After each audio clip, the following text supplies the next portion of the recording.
Today is the first day of summer camp. School is out and summer camp is in. And my mom does some activities for the kids for summer camp with soap. All kinds of bubbles, and they put the children in big bubbles. And she needed some help. There's a lot that goes into this activity. And I went and did what I could. Carry the stuff and show up and organize for some things that we need to give the kids for the bubbles. And we had 2 groups today. 33 children each. Not easy. And the kids were about 7, 8, some were 9 years old. And it was, for me, very overwhelming. As a man of God, watching those children and the people that were their guides, not really teachers, but whatever you call the people that lead them on summer camp, I don't know. But the godlessness, the lack of godliness everywhere was about sport. This was in the gym of the elementary school where we did this thing. And before you even get to go in, sport. All over the walls, quotations and inspiration and all kind of stuff. Motivation, sport. Now is the time. Be legendary. Aim for this and do for that. Sport. And the kids, many of them were wearing all kinds of athlete clothes, like they do, the soccer, whatever in Israel, different teams and whatnot. And the girls all wearing those pants that almost look like underwear. And they're babies. And they're walking around with underwear, showing their entire body.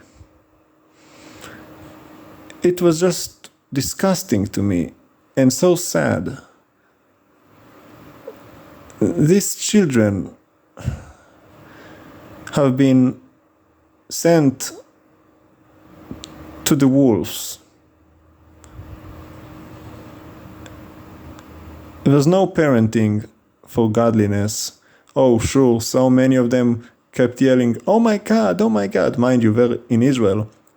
But they say, oh my God, in English because I was wondering, why do so many of them say it? And then I heard one of the instructors, a woman, elder woman, she would say that, oh my God.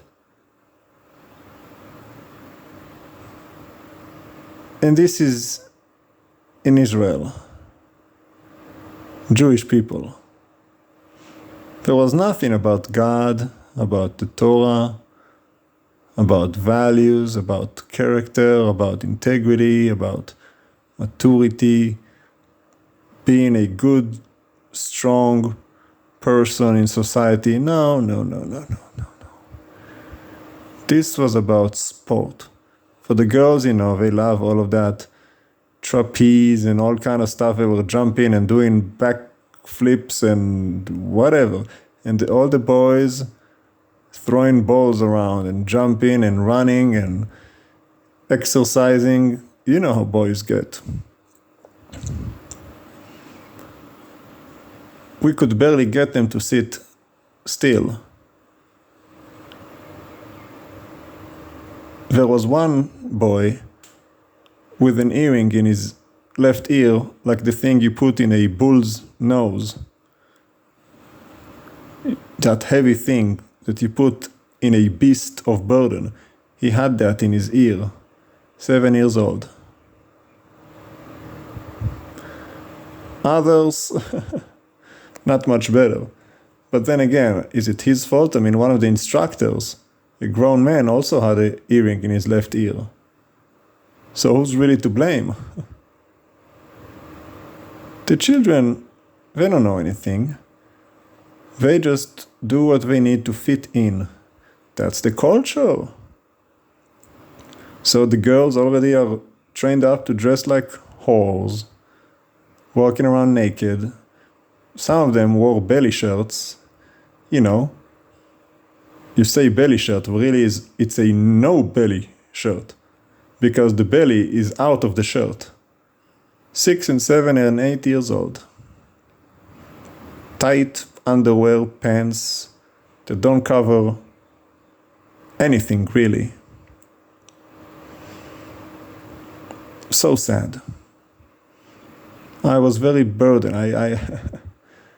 I was very troubled being surrounded by all of these children, because I was thinking about their future and how they were abandoned by their leaders, their spiritual teachers. You can never blame the child. It's not his fault. He's a child. He does whatever is put in front of him. He doesn't know anything. You're born in a house, your parents are who they are, and whatever they do to you, this is what you are.